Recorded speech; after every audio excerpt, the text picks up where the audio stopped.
Olá a todos e a todas que acompanham o Portal Tempo, a FM O Tempo e as nossas redes sociais. Eu estou aqui com a deputada federal Dandara, do PT de Minas Gerais, em nossa redação em Brasília. Deputada, muito obrigada por ter aceitado o nosso convite.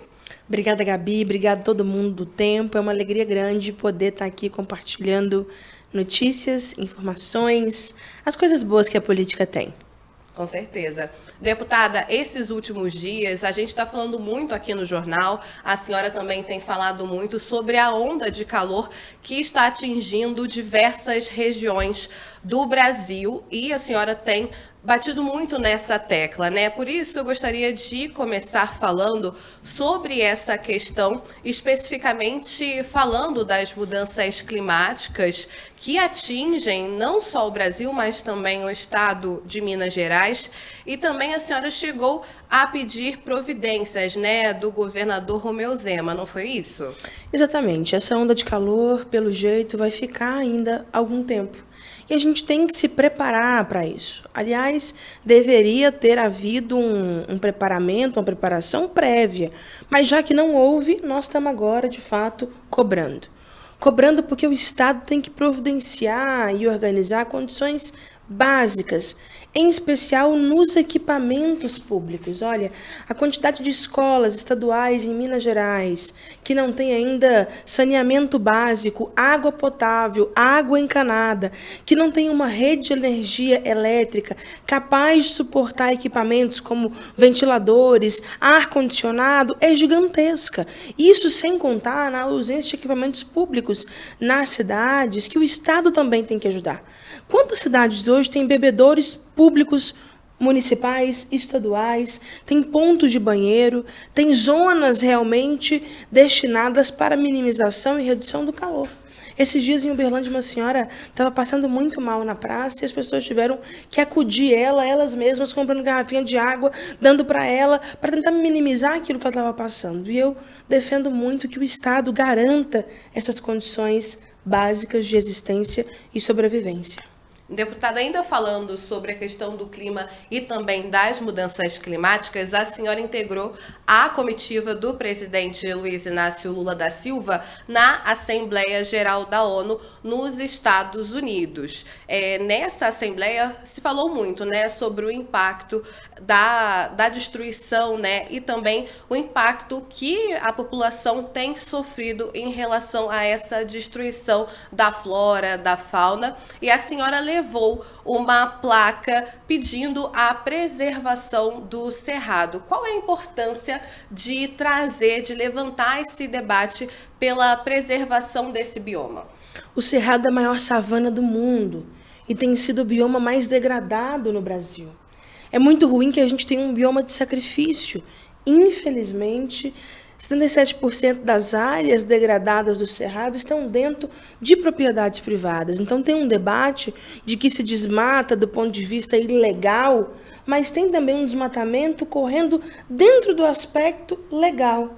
O CAR, que é o Cadastro Ambiental Rural, ainda não é o suficiente para garantir que se tenha, de fato, dentro das propriedades, as áreas de proteção e preservação ambiental permanentes. Nós não contamos hoje com a fiscalização devida. Agora que o Ministério do Meio Ambiente está soltando um plano de mitigação dos desmatamentos, então nós precisamos ainda lutar pelo nosso bioma, que é a grande bacia, a grande caixa d'água do Brasil. Das 12 principais bacias do nosso país, 8 nascem no Cerrado. Nós temos a grande parte, 60% do que irriga hoje o Pantanal vem do Cerrado. Os principais mananciais da Amazônia vertem também do Cerrado.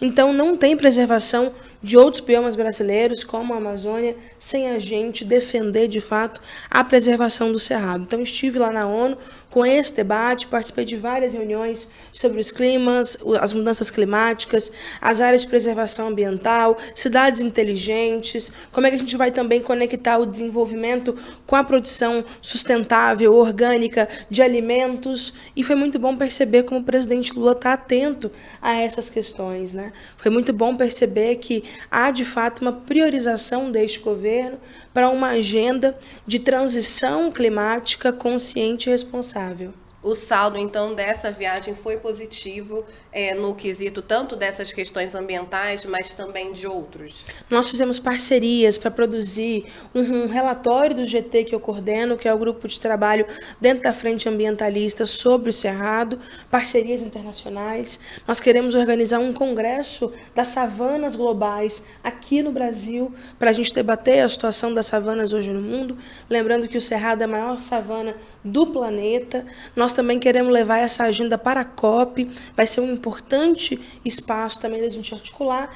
E além de Nova York, eu estive também em Washington, numa atividade promovida pela Bancada Negra dos Estados Unidos, e a questão ambiental também estava muito presente lá. Além do Cerrado, a questão do lítio, que eu também levei, né?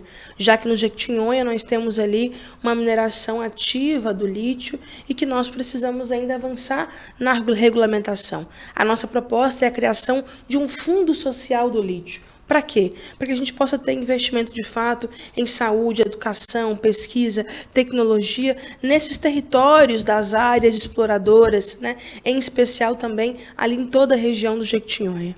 Agora, mudando um pouquinho de assunto, indo agora para debates acalorados no Congresso Nacional, que é a PEC da anistia e também a reforma eleitoral. Como a senhora avalia que esses debates impactam tanto a questão das mulheres, mas também a questão da participação dos negros na política? Como a senhora sente que está esse debate no Congresso Nacional atualmente? É um absurdo o que estão fazendo hoje com a PEC da anistia, colocando várias questões que atacam diretamente o fortalecimento de candidaturas de mulheres, de negros, a nossa participação na política. O que antes era apenas uma anistia de partidos que não cumpriram as cotas dos fundos das últimas eleições, acabou se transformando num grande Frankenstein, que tem lá até a limitação do recurso para negros em 20% do fundo. Sendo que estados como a Bahia, por exemplo, que a gente tem quase 80% de candidaturas negras, como é que nós vamos fazer com 20% do fundo para candidaturas de pessoas negras?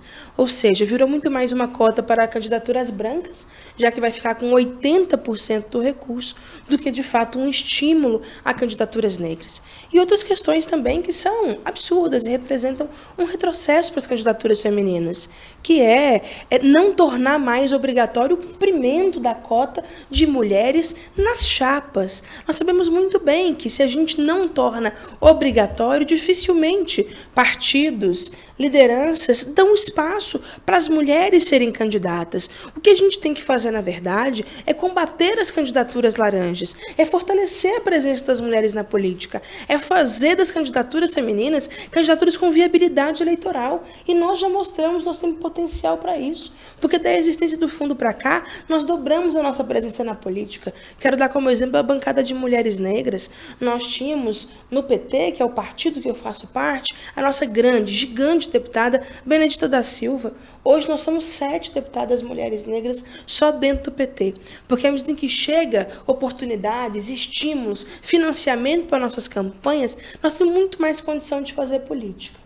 Então, eu tenho trabalhado hoje no interior da bancada negra, que estou ajudando lá o deputado Damião Feliciano a coordenar, na frente parlamentar mista antirracista, dentro do meu partido, para que a gente não compactue de forma alguma com esses retrocessos nas candidaturas de mulheres e nas candidaturas de negros e negras. E essa proposta, né, principalmente da PEC da anistia, você avalia que acaba estimulando, de certa forma, a violência política de gênero e também o racismo na política? E eu também queria que a senhora detalhasse um pouquinho, para quem nos acompanha, como é o seu trabalho na bancada, né, antirracista na Câmara dos Deputados e também na bancada de parlamentares negras e negros. Significa um retrocesso, Gabriela, porque à medida em que a gente não tem espaços, movimentos, lugares realmente debatendo e pensando, estimulando a presença de mulheres, dificilmente nós teremos realmente uma quantidade significativa de mulheres na política. Por quê? Porque a política, Gabriela, não foi feita e nem pensada para nós. Quando nós ocupamos esse espaço, nós estamos indo na contramão de tudo aquilo que foi feito, foi pensado e foi estruturado enquanto política institucional. Olha, até pouco tempo não se tinha banheiro feminino no Senado. Nós ainda não temos um fraudário na Câmara dos Deputados. Você acredita que esses dias a deputada Thalíria estava precisando trocar o bebê dela e falaram para ela tocar na pia do banheiro? Então, se esses espaços tivessem mais mulheres há mais tempo, essas coisas não aconteceriam mais. A nossa ausência provoca também violências, legitima e naturaliza movimentos de exclusão e também de opressão. Na Bancada Negra, a gente tem feito um esforço para conseguir trazer, agrupar um conjunto de deputados negros e negras que têm consciência racial, que atuam também na pauta racial. E o que tem me alegrado é perceber que nós temos parlamentares negros que sabem que são negros e que entendem o que é o racismo nos mais diversos partidos. Tem gente que diz que essa luta contra o racismo é só uma questão da esquerda. E eu tenho visto que não. Nós temos deputados, por exemplo, o deputado Damião, do União Brasil, o deputado Antônio Brito, é do PSD, onde a gente estava lá com o JP, né, que é até do PL lá do Maranhão, junto com a gente, e também preocupado com essas questões da PEC 9, preocupado com a gente fazer do mês de novembro um mês de luta, afirmação e avanço de pautas importantes na Câmara dos Deputados. Acho que essa união da Bancada Negra é fundamental. Então, eu tenho dedicado boa parte do meu tempo, da minha energia, em construir quilombos nos parlamentos, porque eu acho que é junto que a gente vai avançar. E quais são os planos para o mês de novembro? Já está sendo articulado algumas ações, de repente alguma ação conjunta com o governo federal? Como estão as conversas? Nós teremos na Câmara uma semana dedicada a aprovar projetos do combate ao racismo, de promoção da igualdade racial. Nós estamos agora naquela fase de buscar os projetos que têm uma relevância, que já estão em estado avançado de tramitação ou que têm uma urgência na sua aprovação. Para nós vai ser muito importante.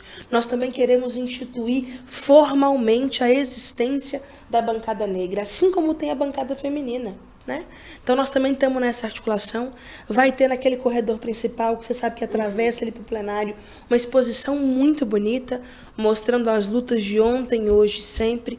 Nós também vamos solicitar para a mesa diretora que, assim como tem o painel de todas as mulheres deputadas da história, que se tenha um painel também dos deputados negros e negras que atuaram no combate ao racismo na Câmara dos Deputados, porque para nós esse reconhecimento é muito importante. É fundamental reconhecer a luta, por exemplo, da nossa grande Benedita da Silva, deputada constituinte, que desde a década de 80 luta incansavelmente naquele espaço para promover uma agenda de direitos. Eu fico pensando, sabe, se eu, que sou deputada em pleno século XXI, 2023, já passo o racismo que eu passo hoje naquele espaço, de ser barrada, questionada, imagino que essas pessoas passaram na década de 80, de 90, quando debateu o combate ao racismo, não era o hype, não estava na moda, não era ser pop cult bacaninha, pelo contrário, colocar o dedo na ferida era muito mais problemático, tensionador do que é hoje, né? Então, esse reconhecimento desses que abriram caminhos para a gente passar é fundamental. Agora, falando ainda sobre a Câmara dos Deputados, agora um assunto que está azedo, né, na Câmara dos Deputados é essa proposta de proibir o casamento homoafetivo, que está em debate na Câmara dos Deputados. Como bater de frente com essas investidas da oposição que está tentando pautar esse tema e também avançar em relação a essa pauta? É muita falta do que fazer, você não acha, não? Tanto problema que esse país tem. Nós temos gente passando fome, nós temos gente em situação de rua, nós precisamos melhorar a educação, a saúde, o transporte, a mobilidade urbana. Olha essa crise climática que nós estamos enfrentando, não é por acaso essas ondas de calor em todo o território nacional. Sabe, a falta d'água. É falta d'água em algumas regiões, é inundação, enchentes em outras. Será que as pessoas realmente estão entendendo o que é o problema do Brasil e do povo brasileiro? Quais são as lutas que nós precisamos travar para realmente melhorar as condições de vida? Para o povo ficar preocupado com casamento. Gente, cada pessoa tem que casar com quem quiser casar. E se sentir bem para casar. Quem somos nós, deputados, para dizer se o casamento homoafetivo vale R$1, o casamento que é heteronormativo, vale R$10? Quem somos nós? Nós precisamos avançar nos direitos, não retroceder em privilégios. Eu percebo que o movimento LGBT está muito organizado. Por exemplo, hoje foi um dia estratégico importante. Mais uma vez, conseguindo fazer uma obstrução na comissão, não deixar o debate avançar. O movimento LGBT estava lá em peso, construindo muita luta, pressionando diversos parlamentares naquela comissão. Mas você pensa só a energia que a gente gasta com isso. Eu queria estar ali falando de casa-abrigo LGBT. Que isso ser um problema? Pessoas gays, lésbicas, travestis, transexuais, que quando têm a sua sexualidade reconhecida, por exemplo, são expulsas de casa, não têm onde morar. Assim como nós temos casos de acolhimento para mulheres vítimas de violência doméstica, nós precisamos ter casa de acolhimento, casa-abrigo para LGBTs. Eu queria estar ali falando da inclusão de pessoas trans no mercado de trabalho formal de qualidade. Porque não dá para a gente achar normal viver num país que mais mata travesti no mundo. A média de idade é 35 anos. 35 anos. De uma pessoa travesti transexual. E o povo preocupado com casamento. Olha, tem coisa naquela Câmara que realmente me envergonha, sabe? Agora falando um pouco sobre essas questões no debate político que acabam realmente azedando o clima, né? Um dos pontos para avançar, principalmente a democracia e o debate político, é a representação feminina e também racial nas esferas públicas e também nas esferas de poder. Recentemente, o presidente Lula, ele deu uma declaração que repercutiu negativamente, em que ele disse que o critério de gênero e de raça não vai ser levado em consideração, não está ali no panorama dele para a sua escolha para o Supremo Tribunal Federal, quando a ministra Rosa Weber vai sair por conta da aposentadoria compulsória. Como a senhora analisa essa fala do presidente da República? Expõe essas entranhas, né, dessa falta de olhar em relação à representatividade nos poderes? Acho que o racismo, o machismo, o patriarcado está tão enraizado na nossa sociedade que muitas vezes se torna acessório falar de algumas lutas. Mas o que a gente tem mostrado há diversas décadas, com muito trabalho, com muita luta, é que não são. O racismo é estrutural e estruturante. Ele organiza relações de poder. Ele determina quem vai viver, quem vai morrer, quem vai ganhar mais, quem vai ganhar menos. O machismo da mesma forma. Então, às vezes, a gente fica numa luta, né, achando que é só a luta de classe, é a classe trabalhadora, é o povo pobre, sem perceber, muitas vezes, que o racismo e o machismo também organizam essas desigualdades. Da onde, por exemplo, que o sistema capitalista tiraria mais-valia, o acúmulo de capital, se não tivesse mão de obra preta, barata, periférica, para ser explorada? Então não é uma luta menor e precisa ser considerado. Ontem à noite eu participei de várias ações promovidas pela Coalizão Negra, pela Convergência Negra, que estão debatendo realmente a importância de se ter mais pessoas negras, mais mulheres negras em espaços de decisão, de poder. E nesse momento, acho que levar uma mulher negra para o STF é aproximar a justiça brasileira do povo brasileiro.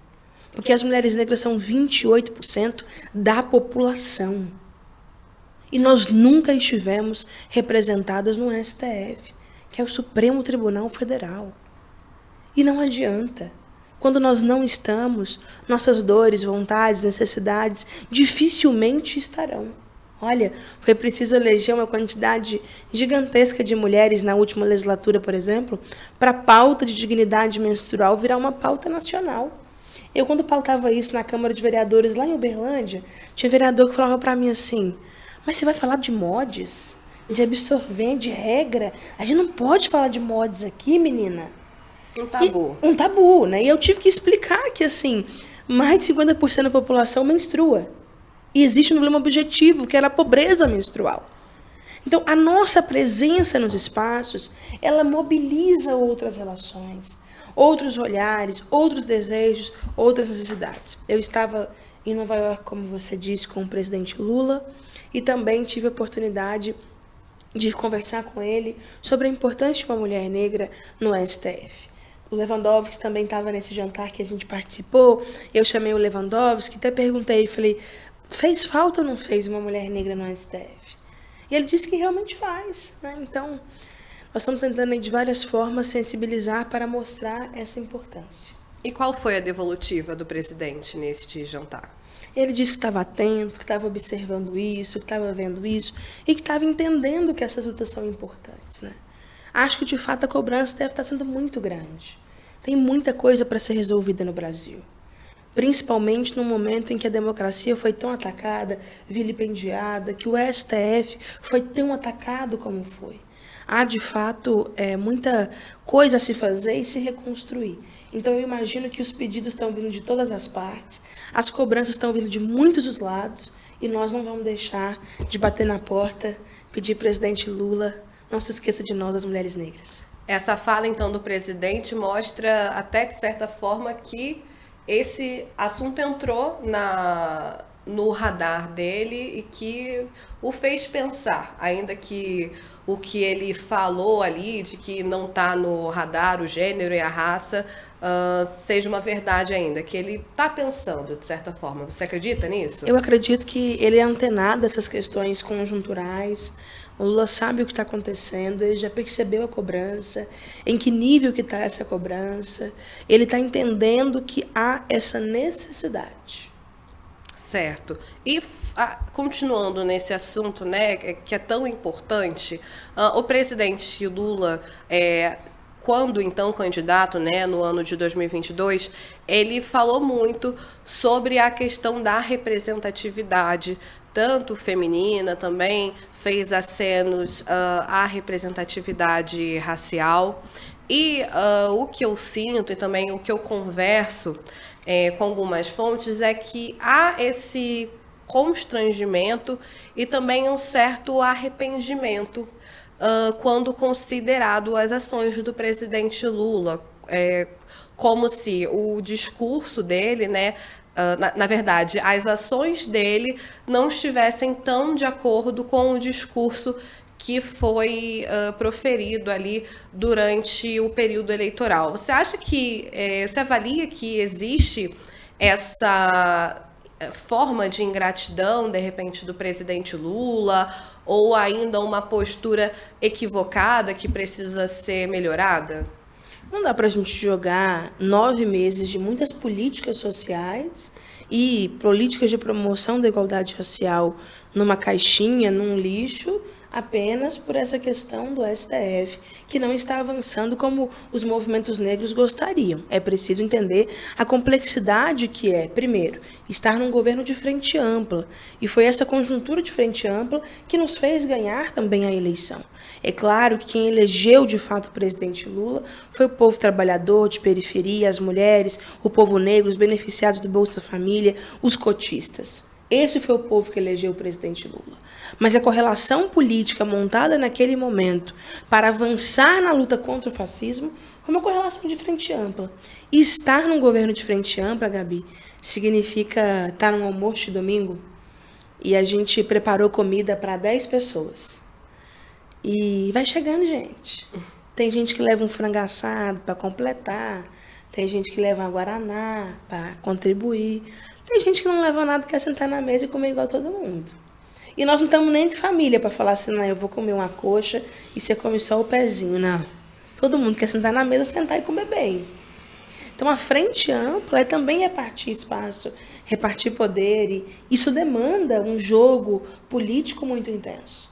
O segundo elemento importante se considerar é que nós vivemos uma democracia representativa, que o Congresso, o Parlamento, cumpre uma função muito importante.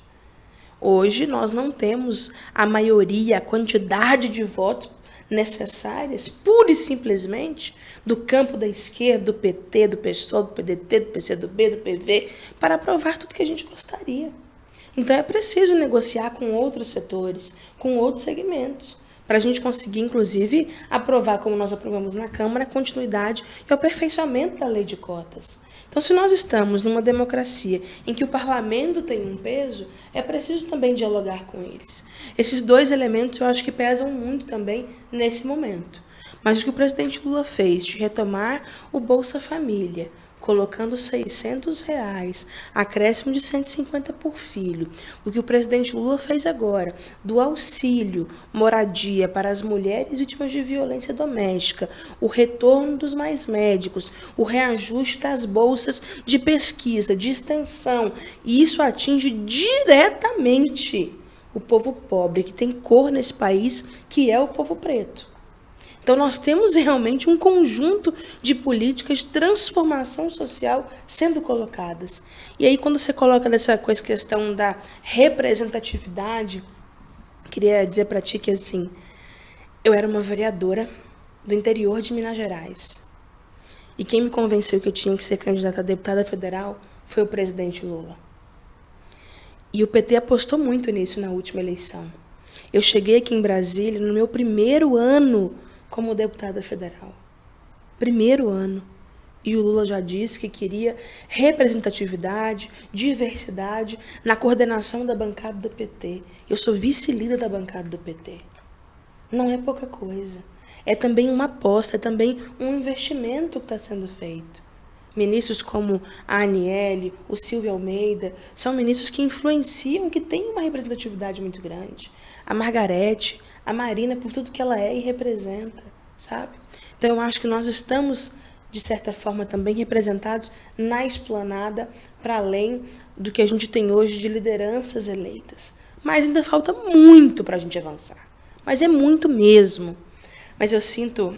Eu estava em Washington com a Fernanda Santiago. Ela trabalha no gabinete do ministro Haddad. E é uma mulher negra lá no gabinete do ministro Haddad. E aí perguntaram para ela, você está trabalhando muito?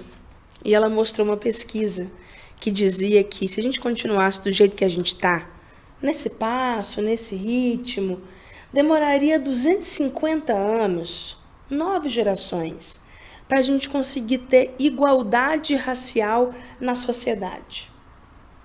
Só que nossa geração está na luta, no corre incansável, para fazer 250 em 20 anos. Então, quando você perguntou para ela, você está trabalhando muito? Ela falou, eu estou querendo fazer 250 em 20 no máximo. Eu sei que falta muita coisa para reparação, para igualdade racial. Eu trabalho com isso 24 horas do meu dia. Mas não dá para a gente dizer que nesses 9 meses o presidente Lula não está correspondendo àquilo que, de fato, ele se comprometeu nas urnas. Há uma política profunda de transformação da sociedade. Há uma política radical de construção e avanço no campo dos direitos. E nada muda mais a sociedade do que direitos.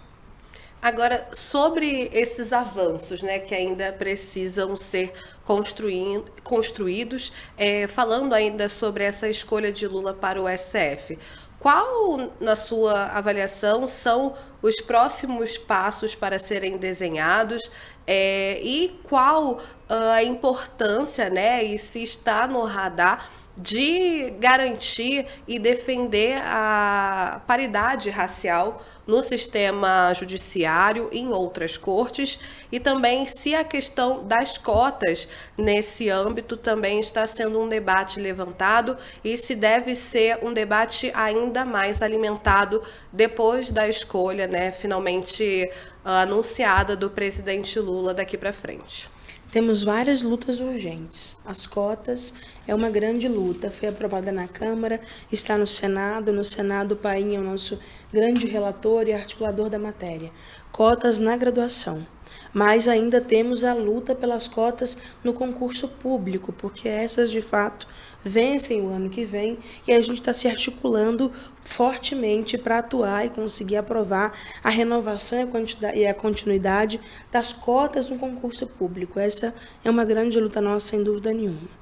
Nós também precisamos avançar na pauta da agenda de reparações. Essa tem sido uma grande bandeira e uma pauta sempre colocada em articulações internacionais que eu tenho participado. A agenda de reparações coloca para a gente, por exemplo, a necessidade da criação de um fundo nacional para a reparação da escravidão. Porque no dia 13 de maio, quando a princesa Isabel assinou a Lei Áurea, ela só aboliu os crimes que os senhores de engenho cometeram contra a humanidade. A reparação nunca chegou para o povo preto. Se a gente não tiver um fundo de fato para reparar as mazelas fruto desse passado muito recente, escravocrata, dificilmente a gente vai conseguir ter uma agenda de promoção da igualdade racial conectada com os desafios do século XXI, porque não há orçamento para construir uma agenda forte de igualdade racial. Outra coisa que nós precisamos também é debater os temas caros, como a violência, a segurança. Nós temos que debater o que é uma segurança pública de verdade. O Brasil é o único país do mundo que tem 3,5 polícia. Nós não podemos mais continuar com um sistema e que mata jovem preto todos os dias em nome de uma tal guerra às drogas que não tem avançado e não tem dado, de fato, resultados. Então, o debate da segurança pública está no nosso radar. Nós também queremos avançar na agenda dos direitos para os povos e comunidades tradicionais. O deputado Valmir Assunção tem sido uma grande referência para nós nesse sentido. Nós também queremos avançar nos marcos dos direitos à cultura, o direito ao esporte, o direito ao lazer, e tem diversas matérias tramitando hoje no Congresso Nacional. Então, eu vejo que a gente tem uma agenda articulada com diversos setores que tem apontado para um futuro de direitos. E nesses setores, o judiciário também está incluído, né? Com certeza. Agora, recentemente, nós tivemos uma decisão muito importante, né, das cotas para negros e negras nos tribunais regionais. Nós precisamos ter cada vez mais desembargadores negros e negras também, e nós queremos avançar também. Ótimo. Deputada, muito obrigada pela entrevista, pela sua participação aqui na redação de O Tempo em Brasília, e obrigada também a todos que nos acompanharam até aqui. Muito obrigada. Quem quiser acompanhar o nosso trabalho, as redes são todas Toda Andara, TO Dandara. Até mais.